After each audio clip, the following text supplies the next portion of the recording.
Жакында Илон Маск, дүйнөнүн азыркы учурдагы эң бай адамы, Twitter'ди 44 миллиард долларга сатып алды. Эмне үчүн?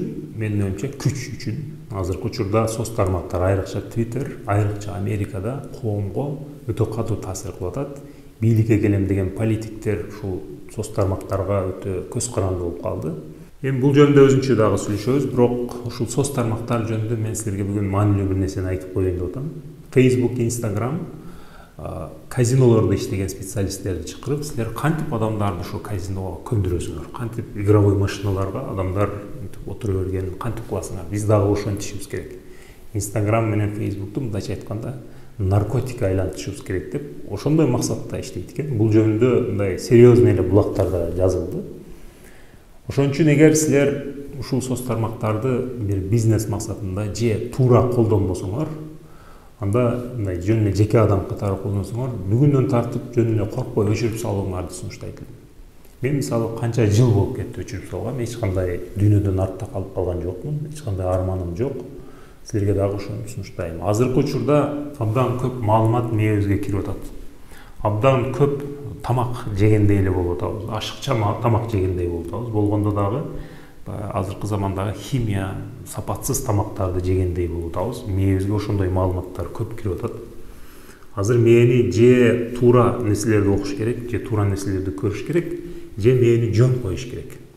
Азыр мээ бизден жалынып аткандай да, мени бир аз болсо дагы тынч кой, бир аз өзүмө келип алайын, эс алып алайын десе, ошону койбой эле эртеден кечке кайра телефонду чыгарып монтип атып мээбизди кыйнап атабыз. Бул бизге өтө чоң зыян берип атат. Ушунун айынан адамдар бактысыз болуп атат, ден соолугу бузулуп атат.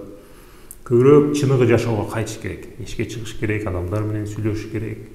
Жөн эле тынч отуруш керек азыркы заманда. Ошондо силер башка адамдарга караганда ден соолугуңар жакшы болот, өзүңөрдү жакшы сезесиңер, анан мээңер дагы жакшы иштеп, көз караштарыңар башкача болуп баштайт. Мен ошол канча жыл болуп кетти, баарын өчүрүп салгам, бирок жарым жылдан бери Twitter'ди кайра колдонуп баштадым. Бирок башкача колдонуп баштадым. Ал жерде бир 15-20 адамга эле жазылып койгом. Ал адамдар дүйнөлүк деңгээлде китептерди жазган, абдан ийгиликтүү, мен байкап жүргөн, мен сыйлаган көз караштары мага туура келген адамдар. Ал кандай болуп атат? Мен алардын чөйрөсүндө жүргөндөй болуп атам. Билесиңер, бир адамдын чөйрөсүндө кимдер бар болсо, ошо бир канча жылдан кийин ошол адамдарга окшоп калат.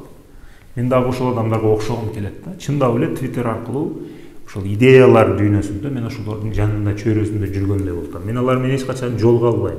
Жолуккан учурда деле ошо Twitter'де жазган сөздөрдү угам да. Ошон үчүн жолугуштун деле кереги жок. Ошо Twitter аркылуу ошо силер дагы кимдерди сыйласаңар, кимдерди байкап жүрсөңөр, Twitter аркылуу жазылып койгула. Ошонун санын көбөйтпөгүлө. 15-20 адамдан ашырбагыла. Ошондо соц тармактар силерге пайда алып келет экен. Мен муну өзүмдөн көрүп атам. Бирок мен мурда, мисалы, Facebook'ты, Instagram'ды кандай колдонот элем? Туш келди адамдарга, толтура адамдарга жазылгам.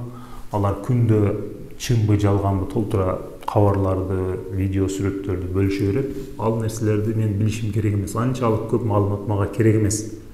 Алар мага зыян берип жүргөн экен.